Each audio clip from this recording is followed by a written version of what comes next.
কুমিল্লার ১৪ গ্রামে বন্যা পরিস্থিতির অবনতি হয়েছে।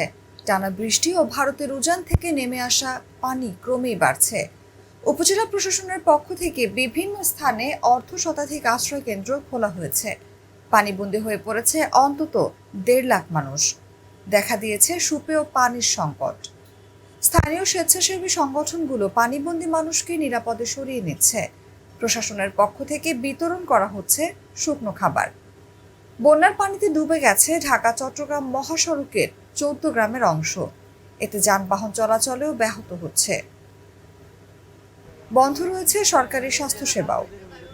বৃহস্পতিবার বিকেল ৪টায় উপজেলা নির্বাহী কর্মকর্তা মোহাম্মদ রহমতুল্লাহ জাগো নিউজকে এসব তথ্য জানান।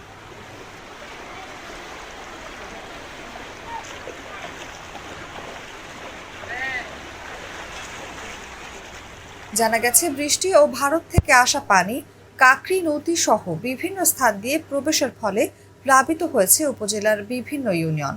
ক্রমাগতই বাড়ছে পানি। চৌদ্দগ্রাম পৌরসভা সহ উপজেলার ১৩টি ইউনিয়নের প্রায় ১.৫ লাখ মানুষ পানিবন্দী হয়ে পড়েছে। বিচ্ছিন্ন হয়ে পড়েছে আঞ্চলিক সড়ক যোগাযোগ। বন্ধ রয়েছে উপজেলা স্বাস্থ্য কমপ্লেক্সের সেবা।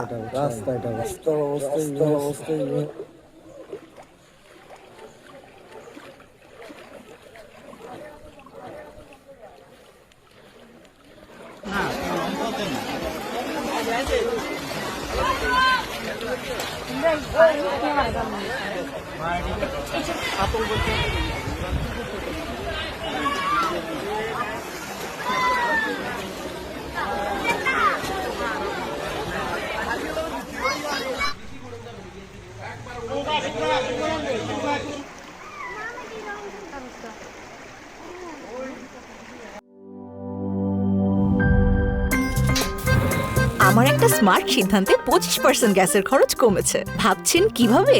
সাধারণ গ্যাস স্টোভ বদলে আমি এনেছি আরএফএল গ্যাস স্টোভ। এর সাইন্টিফিক নজল ও ব্রাস বার্নার ক্যাপ সমানভাবে তাপ ছড়িয়ে রান্না করে দ্রুত। তাই গ্যাসও বাঁচায় ২৫%, টাকাও বাঁচে ২৫%। আরএফএল গ্যাস স্টোভ নিরাপদ ও গ্যাস সাশ্রয়ী।